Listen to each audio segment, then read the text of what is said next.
els companys del Comú de Lleida, perquè ara li deia a la companya que m'acompanya sortir de tant en tant de l'Ajuntament de Barcelona és un deure, o sigui, hauria de ser obligatori, perquè la veritat és que és ingent la feina que hi ha allà dintre, no? Hi ha uns moments que et convidin i que t'obliguin a preparar-te la intervenció i a escoltar una realitat que s'assembla, perquè escoltava una mica, però segurament no és ben bé la mateixa, també és un luxe també per mi.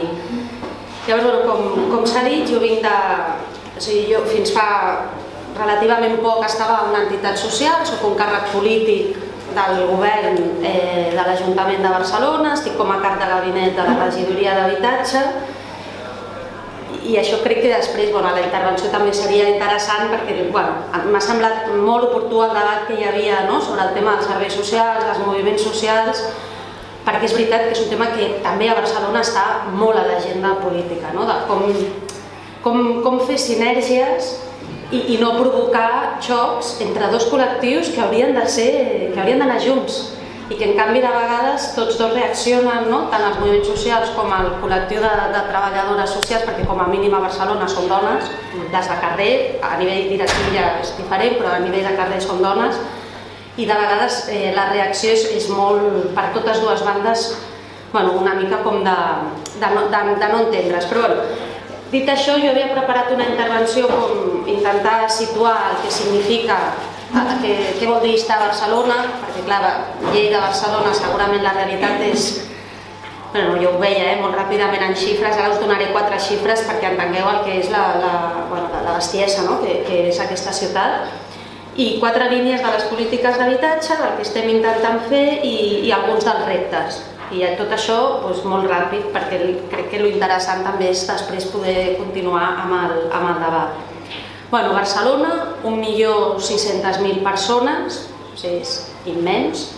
Aquest és el nucli de Barcelona, això és la realitat del municipi de Barcelona, però la vida a Barcelona és metropolitana, és a dir, el gruix de la gent viu a Badalona, a Cornellà i treballa a Barcelona, és a dir, que tu treballes amb una realitat territorial que és la de la ciutat de Barcelona, però la vida i els problemes i la gent, la seva realitat és metropolitana. Això semblava que era interessant dir-ho.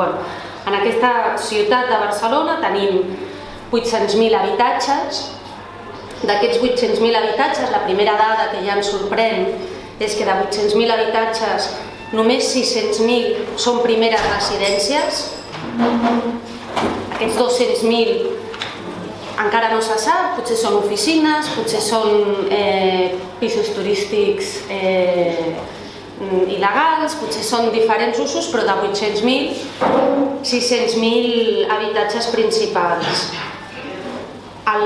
Un dels trets ara importants per entendre què està passant i quins són els reptes és que Barcelona és la ciutat de l'estat espanyol amb més parc de lloguer privat, aquest lloguer que tots sabem que és un règim inestable, insegur, amb contractes que cada 3 anys permeten que el propietari no faci fora la família sense necessitat d'acreditar que necessita el pis o que no el necessita. El 30% d'aquests 600.000 habitatges principals en règim de lloguer i de lloguer privat. La resta, si tu dius un 30%, la resta seria habitatge en propietat privada i un gruix molt petit, d'un 1,5% és el parc públic disponible. És a dir, tu tens aquests 600.000 habitatges i només un 1,5% d'aquests habitatges són els habitatges que tu com a Ajuntament tens disponibles per intentar d'alguna manera fer front a les necessitats cada cop més creixents d'habitatge per sota del preu de mercat. Tu dius 1,5, tu dius i per què és poc?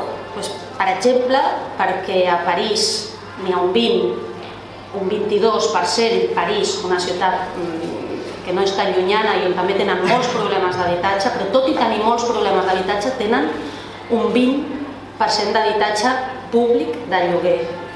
i s'han proposat un 25%. Entonces, bueno, però Berlín, bueno, pues Berlín igual, i moltes altres ciutats tenen un parc públic que està molt per sobre d'un 1,5%. I aquí a Catalunya la llei pel dret a l'habitatge el que estableix és que hauríem de tenir un 15%.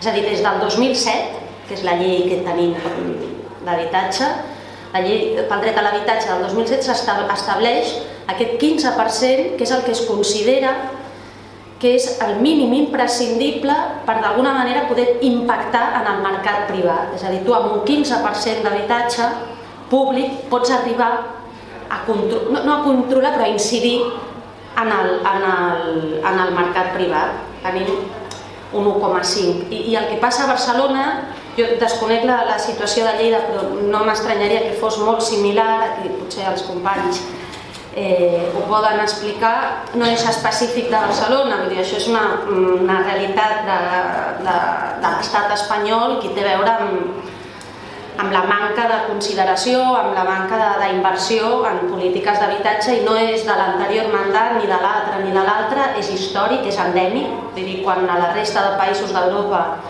després de la Segona Guerra Mundial, després d'aquell drama, diuen necessitem habitatge públic per donar-li a la població treballadora perquè pugui quedar-se a les ciutats, i aquí estàvem en un altre moment i això no es va fer, i no es va fer mai, i no s'ha fet fins ara, i ara el repte és què fem, com ens posem a l'alçada dels països o de les ciutats que es tenim a prop quan tenim 100 anys, o sigui, quan portem 100 anys d'endarreriment. Quan jo dic això, la gent es deprimeix, i és veritat, perquè és una situació que és complicada. El que sí que té de bo aquest endarreriment és que podem aprendre-ho tot. Com que està tot per fer, també tot és possible. O sigui, el que estem veient ara, quan tu veus el que passa a París, quan veus el que passa a Berlín, quan veus el que passa a altres ciutats, el bo que té és que tu ja pots aprendre dels errors que ells han comès en aquesta confecció de la política pública d'habitatge, per veure-li també la part una mica positiva. I una altra dada important per entendre la realitat i l'angoixa del que significa estar en aquesta situació ara allà a l'Ajuntament és que tenim 30.000 unitats familiars, és a dir, 30.000 nuclis, famílies, inscrites al registre de sol·licitants d'habitatge públic. És a dir, 30.000 famílies que compleixen condicions econòmiques i de vulnerabilitat per ser perceptores d'un habitatge públic. Són totes a Barcelona, jo sempre parlo de Barcelona. Són totes no, segurament hi ha molta més demanda, perquè el cert és que ningú mai, cap col·lectiu vulnerable ha percebut la inscripció en el registre com una possibilitat real o com un primer pas que segurament et porta a l'habitatge públic. És a dir, 30.000 unitats familiars ja inscrites en el registre, però això no vol dir que siguin totes les que ho necessiten, perquè com que apuntar-se al registre no compromet necessàriament a l'administració, abans el company deia és un dret subjectiu, en el cas de l'habitatge, malauradament, a l'estat espanyol i a Catalunya i a la ciutat de Barcelona, encara no hi ha aquesta configuració de l'habitatge, de les polítiques d'habitatge, des d'una perspectiva de dret.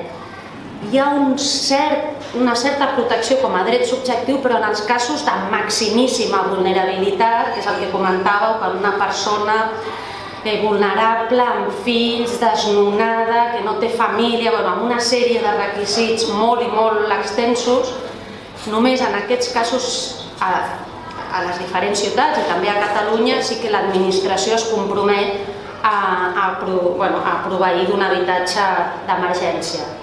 Però ja dic que arribar a certificar totes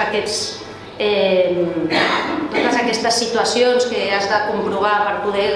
és una carrera una mica d'obstacles, perquè no és fàcil. I no és fàcil perquè no hi ha pisos. És a dir, tu podries dir, escolta, ja que heu arribat, poseu-ho fàcil. És que no hi ha tants pisos. Ara entraré una miqueta amb aquesta problemàtica, que em diu, escolta, per què és tan burocràtic l'accés als habitatges, per què no faciliteu que aquestes meses d'emergència d'habitatge facilitin de manera més àgil els habitatges, perquè sou tan estrictes en quins són els col·lectius de... És que no hi ha pisos. No és un problema ni ideològic ni de manca de... És que els pisos no hi són, perquè com que no ens hem dedicat a proveir-los, doncs no hi són. En qualsevol cas, això era una pinzellada de la realitat. I això, per què ho explicava? Perquè davant d'aquesta realitat, nosaltres el que fem fa 2 anys, quan entrem al govern, el primer que vam fer és dir, bueno, coneixent, no? Veient una mica el panorama, érem conscients que havíem d'abordar-ho amb una perspectiva de llarg termini i el més àmplia i agosarada possible. I això va ser, i per fer això, és a dir, per marcar-nos quins són els objectius per fer front a aquesta situació, aquest desavantatge tan important en matèria d'habitatge, vam fer un pla, el pla municipal, el pla pel dret a l'habitatge de Barcelona. Aquest pla és un pla de 10 anys. Això ja va suposar un canvi, perquè tu estàs d'alguna manera comprometent el següent, els que vindran després, i llavors per poder-ho fer això, i tu dius, i per què? Perquè com que és tant el camí a fer, vam considerar que no tenia sentit fer un pla de curt termini, quan en realitat proveir-nos d'aquest parc públic i fer de l'habitatge un dret el més garantit possible necessitaves molt de temps. S'ha fet aquest pla pel dret a l'habitatge, és un pla de 10 anys, i aquest pla es proposa 4 grans objectius. El primer, evidentment, és el que té a veure amb l'emergència habitacional, que podríem dir que en el gruix estaríem parlant dels desnonaments, que segurament és la problemàtica que té està més a l'agenda política i més a l'agenda mediàtica, però no vol dir que sigui l'única, i això també crec que hauria de ser algun dia objecte de debat. Hi ha molts col·lectius amb una situació de vulnerabilitat habitacional gravíssima, el que passa és que no estan organitzats i no tenen veu, i aquest és un debat que s'ha de fer, i això a l'administració, jo que vinc de fora, es viu amb molta... Ells se senten molt incòmodes, no? Quan tu com a polític dius, no, desnonament, vinga, tots els esforços, hem de ser-hi perquè hi ha els mitjans, perquè... Venen les treballadores socials i diuen, i per què amb els desnonats? I per què no amb les dones víctimes de violència domèstica o masclista, o per què no amb famílies monomarentals? Aquest és un tema. En qualsevol cas, el que sí que té aquest pla, i va ser, jo diria que els primers 8 mesos de govern, la prioritat era el tema de l'emergència habitacional, amb diferents capítols, infrahabitatge, manca d'accessibilitat, però sobretot, i això tampoc no ho podem dir d'una altra manera, amb el tema dels desnonaments. Aquí es va crear un programa, que és un programa, una unitat que està funcionant, tenim 2 anys, és una unitat que el que fa és garantir l'acompanyament a les persones que l'Ajuntament coneix, no són totes, però les que arribem a conèixer, que tenen una ordre de desnonament, l'Ajuntament el que fa és garantir l'acompanyament per intentar aturar des del primer moment, des del moment zero, per intentar mediar amb la propietat, per intentar aconseguir que no tingui lloc aquest desnonament. I si malauradament aquest desnonament té lloc, l'Ajuntament, amb aquesta unitat, es diu Unitat contra l'Exclusió Residencial, el que fa és enviar també tornen a ser noies, són dones, un equip de professionals que hi són al desnonament, però no amb una actitud d'acompanyar, com s'ha vingut fent sempre des de serveis socials, d'acompanyar d'alguna manera la sortida de l'habitatge cap a l'equipament que s'hagi aconseguit, sinó que aquesta unitat contra l'exclusió residencial, si no ha pogut evitar el desnonament, el dia del desnonament el que intenta és negociar amb la comitiva judicial i amb la propietat per intentar aturar el desnonament. Això es diu molt ràpid, però a la interna de l'Ajuntament ha generat molt de debat i molts dubtes també de quin és el paper, perquè finalment no deixes d'estar obstaculitzant l'execució d'una ordre judicial, un debat que aquí el deixo. Llavors, prevenir i atendre l'emergència i l'exclusió residencial, aquest és un gran tema. Jo volia només destacar aquestes dues concrecions, aquesta unitat que és persona, que intenta aturar el desnonament i ha arribat el dia i intenta aturar-lo des del propi Ajuntament. I una altra qüestió que s'ha fet és reformar els criteris per accedir als pisos d'emergència. Com jo he dit abans, a Barcelona, i m'imagino, no sé si a Lleida també ho té, Barcelona té una mesa d'emergència per l'habitatge i això significa que hi ha un reglament que regula en quins supòsits, de manera excepcional, perquè és una mesa d'emergència, es pot accedir a un pis d'emergència saltant-se tot el procediment reglat, que és el registre de sol·licitants d'habitatge públic, per accedir a un pis. O sigui, imagineu, no? Tu tens un procediment reglat, amb punts, baremació, un munt de criteris que fan que tinguis més o menys prioritat, i alhora hi ha aquesta mesa d'emergència que ja existia, això no ho crea el govern de l'Ada Colau, això ja existia pel que us he dit abans, de la pressió, de l'impacte que va tenir en un moment, jo crec que va ser, m'imagino que aquí passaria igual, l'impacte de la plataforma d'afectats per la hipoteca, no sé què, va fer que el govern anterior creés aquesta mesa d'emergència per adjudicar pisos per una via urgent, però han de ser famílies amb ordre de desnonament. Una de les coses que es va fer és ampliar una miqueta més els col·lectius que podien accedir a aquests pisos d'emergència. Bàsicament el que es va fer és que entressin també en aquesta mesa d'emergència les famílies que estaven ocupant pisos sense títol legal habilitant. Això era una reivindicació històrica de les entitats socials. Dir, escolta, si aquesta família porta 3 anys vivint en aquest habitatge però no té un títol legal, és a dir, no és l'usuari, el posseïdor legal, però té una ordre de desnonament i té vulnerabilitat econòmica i té informe favorable de serveis socials i té els nens a l'escola, té tota una sèrie de requisits perquè no se li ha de proveir aquest habitatge. Llavors aquest col·lectiu ha entrat i han entrat també les persones sense ingressos. Això després ho podem parlar, però en qualsevol cas s'ha ampliat una miqueta, però sempre és molt insuficient i sempre pels col·lectius socials, i és així, resulta insuficient qui pot entrar, qui pot accedir a habitatges de manera urgent i prioritària. Aquest és un punt. El segon punt és garantir el bonus de l'habitatge. Un dels grans reptes que jo crec que té una mica aquí és hem de fer un canvi de xip, és a dir, o entenem que estem parlant d'un dret, i si hi ha un dret, hi ha unes administracions, hi ha algú obligat a fer alguna cosa, si no, no és un dret, és una altra cosa. És una prestació, no sé. Però si hi ha un dret, hi ha algú obligat a fer o a no fer.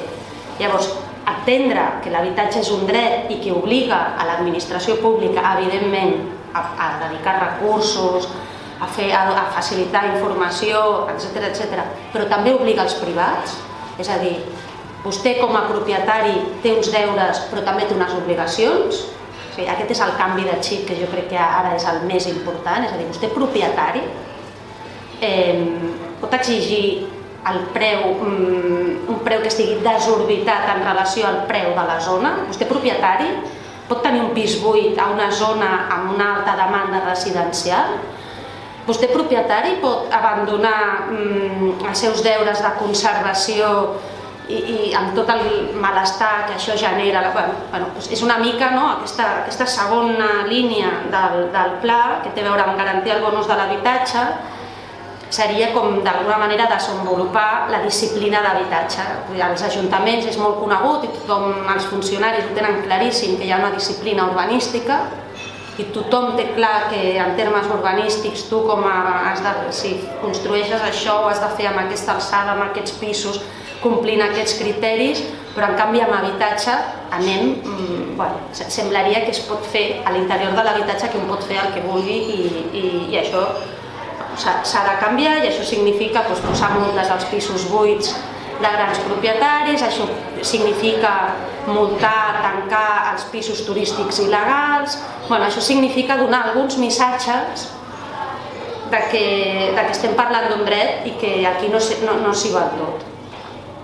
El tercer repte, evidentment, és ampliar el parc d'habitatge assequible.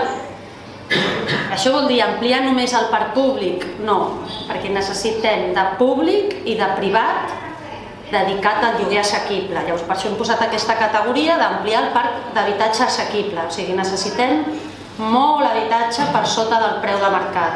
El que puguem fer de nou com a administració pública, el que puguem comprar. Barcelona, afortunadament, és un municipi que té diners, o sigui, no dic que sobrin perquè també la necessitat és ingent, però és veritat que és un municipi sanejat, amb un pressupost important, genera Barcelona és una ciutat molt rica, com es deia abans, no és un problema de manca de recursos, és a què es dediquen i com es fan servir.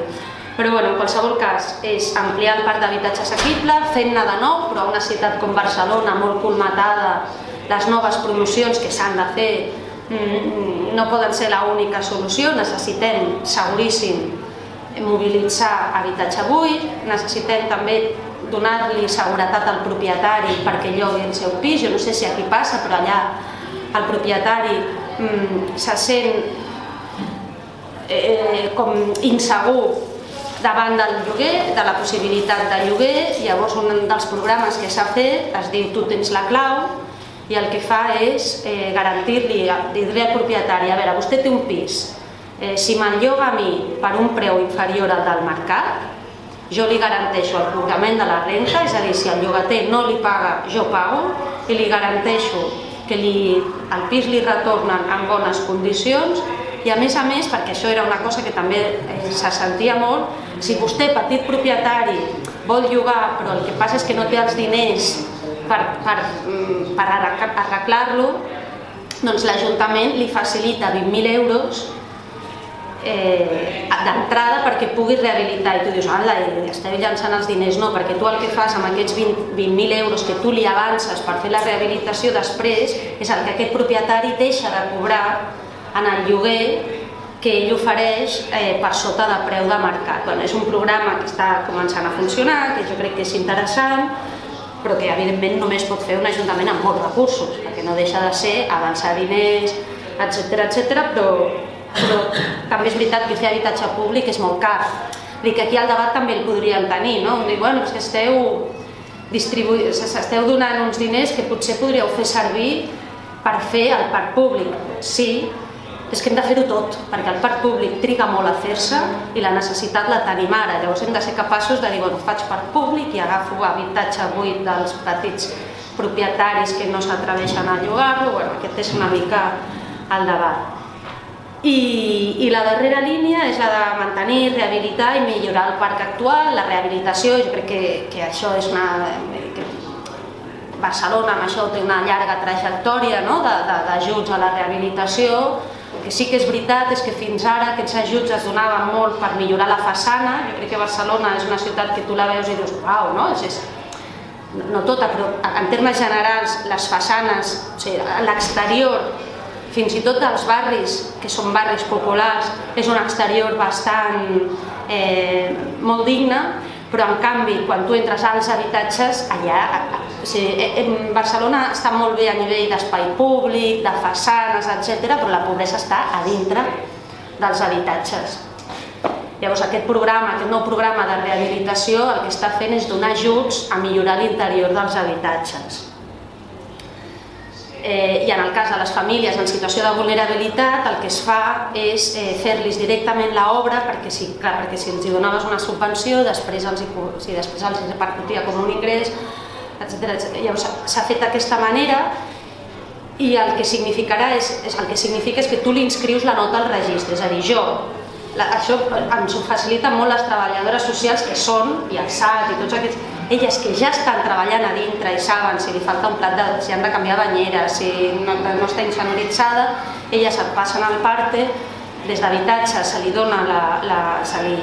fa l'obra i després el que sí que es fa és una nota al registre perquè si aquesta persona es ven l'habitatge, aquests diners els ha de reintegrar l'Ajuntament. Això serà que a molt llarg termini, perquè la gent no es ven de manera, la gent humil no es ven al seu pis, no estan venent i comprant, però el dia que hi hagi una transmissió i que hi hagi que la persona guanyi uns diners, doncs aquesta inversió que ha fet l'Ajuntament l'haurà de retornar. Llavors, ara em queden molt pocs minuts, però sí que volia apuntar el que a mi em semblaven reptes i que jo crec que els companys a més era una mica el tema. Jo crec que com a persona que ve de fora i que ja porta 2 anys a l'administració, per mi una angoixa molt important és el tema dels temps. Tu tens el temps de les persones, la immediatesa, la urgència de gent que està molt malament i necessita respostes ràpides, el temps de l'administració, que és molt lent per motius, i motius que són dignes i els necessitem, que és que estàs treballant amb recursos públics, que has de validar que efectivament aquella persona compleixi uns requisits i tot el que tu vulguis. Però el temps de la persona i el temps de l'administració hi ha una distància que clar, que pateixes, perquè no estem a l'alçada. I després un temps que és el temps del mercat, del sector privat.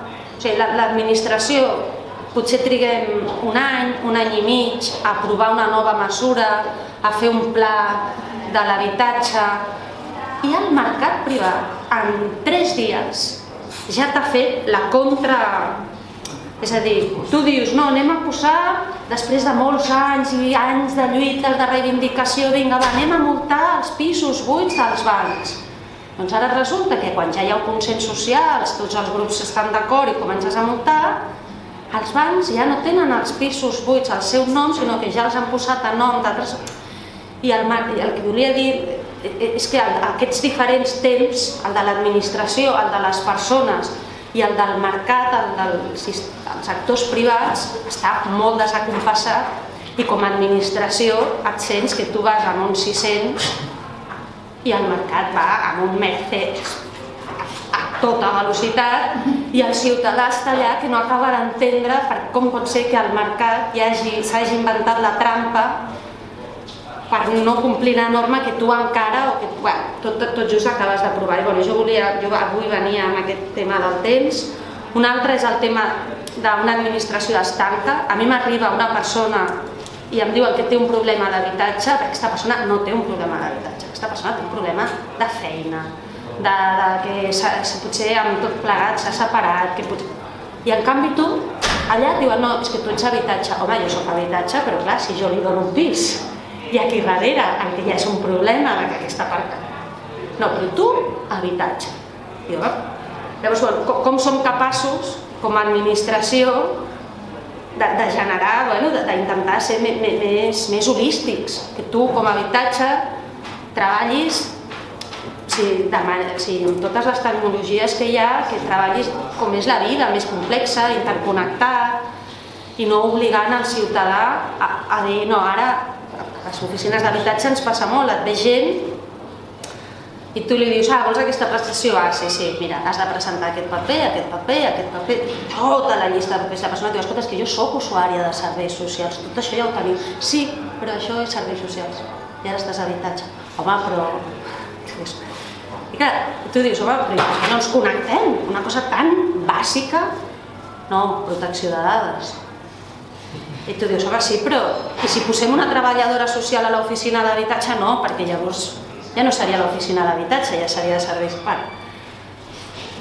Aquesta lògica, molt segurament del segle XIX, quan en realitat la vida ara és complexa, dinàmica, avui estàs aquí, demà estàs allà, ara la gent et cases, et separes, i quan tu ja tens l'expedient de la dona amb 3 fills, casada, resulta que els nens s'han anat a viure a un altre país. I tot això, en realitat, hauríem de ser capaços, perquè la tecnologia està preparada, és més l'administració la que no està, i ja acabar amb el tema competencial, que també es deia aquí. Amb habitatge és un drama, perquè en principi, en termes formals, la competència d'habitatge és una competència exclusiva de les comunitats autònomes, això és el que diu l'Estatut de Catalunya, però en canvi l'estat espanyol es reserva unes competències directament vinculades amb l'habitatge, un plan estatal de vivienda on et diu, mira, tú eres el competente, pero si quieres dinero tienes que... I ja veus a tothom allà... I alhora això tu dius, bueno, això és el teu problema, no? No, no és el teu problema, perquè quan et ve el ciutadà, aquí ve el ciutadà, a l'administració local, que és la més propera. Ja que les hem rescatat amb diners públics que ens donin els habitatges. Una altra cosa és com estan els habitatges aquests que ens han facilitat les entitats financeres. Una mica l'aprenentatge aquí és que el que ens han donat segurament és el que elles ja no volen. És un tema, però igualment s'havia de fer i tal. El que nosaltres entenem que tindrà més, o sigui que a la llarga és més efectiu, és aquest programa de mobilització de pisos de petits propietaris. Aquesta és ara la principal aposta i després s'estan comprant. O sigui, jo ja ho dic, Barcelona té diners i l'alcaldessa és l'alcaldessa i ella té claríssim que hem de comprar. Llavors ja portem 250 pisos comprats a preu inferior al del mercat. El que passa és que, clar, com està el mercat, si continua pujant el preu del mercat serà molt difícil que tu puguis passar davant de l'interventor que compres a segons quins preus. Llavors, a llarg termini, jo crec que el programa estrella serà aquest de tu tens la clau, d'ajuts al petit propietari perquè se senti segur.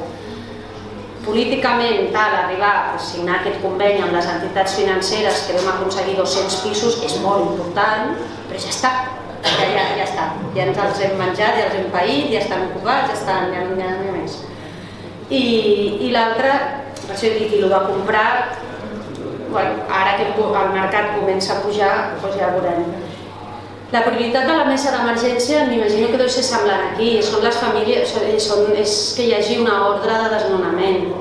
I això fa que d'altres col·lectius, que el que jo deia, que tenen també una problemàtica segurament molt greu, però que no estan organitzats, doncs no entrin. I això, per exemple, és les entitats socials més tradicionals que no se senten tan còmodes amb la crítica, es queixen molt.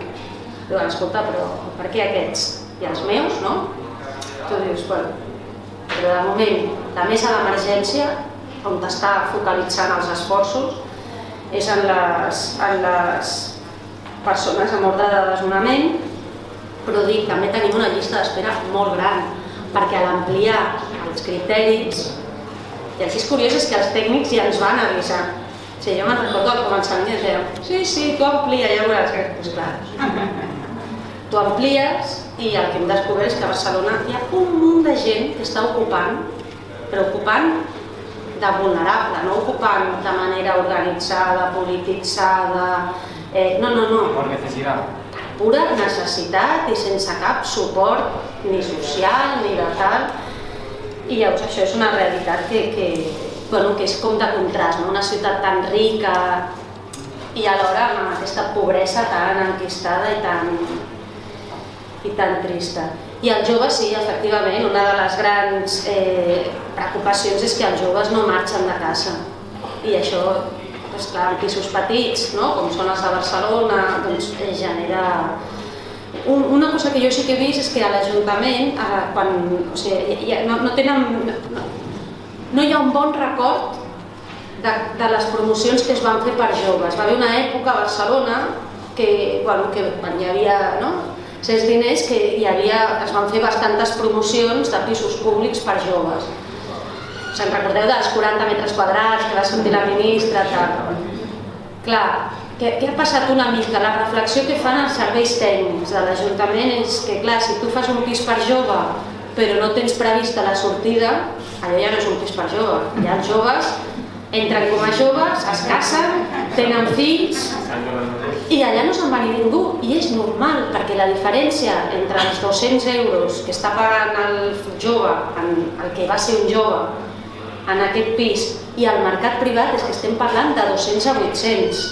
Llavors una mica el que ells ens estan recomanant, perquè evidentment tu com a polític el que dius és no, jo vull fer una política per joves, ens estic, doncs aneu pensant ja quina serà la sortida d'aquests joves, perquè no passi el que ja està passant ara, que és que els pisos de joves, els que es van fer per joves, hi ha gent que té 40 anys que estan allà i no per voluntat, sinó perquè no hi ha sortideus. Bueno, aquest és ara un dels reptes.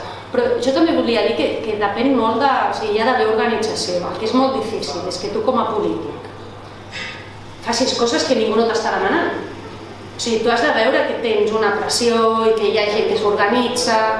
I jo sempre ho dic, ara per exemple hem fet cooperatives en cessió d'ús, cooperatives que no són ni propietat ni lloguer. I clar, jo els deia a aquesta gent, escolta, si a mi ningú no em ve a demanar cooperatives en cessió d'ús, jo no puc fer cooperatives en cessió. Si a mi la gent em demana lloguer, jo com puc fer amb la pressió que tinc per fer lloguer?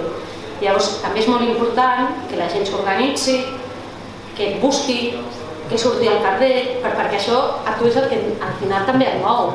Si tu dius, bueno, faig això, passarà sense pena ni glòria, i en canvi faig això altre, que hi ha un col·lectiu al darrere, que ho ha treballat, que ho ha estudiat, és que fas. I els privats estan molt organitzats i estan allà des del primer dia. I per això és important que els altres també s'organitzin i siguin. Perquè tu a Barcelona poses 100 pisos, 100, a la borsa de lloguer, que és aquest producte de captació de pisos de petit propietari, és per una renta mitja, no és per només 100, en una setmana desapareixen. Hi ha molta necessitat. Moltíssima necessitat de pisos a preus inferiors al del mercat. Aquest és el tema. Llavors tu dius, heu de fer obra nova? Sí, clar, alguna n'haurem de fer. Ara, solucionarem el problema a Barcelona de la manca d'habitatge amb obra nova? No, això està claríssim. Necessitem canvis, necessitem una nova llei d'arrendaments urbans, necessitem que aquestes SOCIMIs, aquestes societats d'inversió... La independència. Bueno, això ja no ho sé, no tinc tan clar, però en qualsevol cas no tinc tan clar que tot canviï de manera automàtica. El que tinc clar és que necessitem unes altres lleis.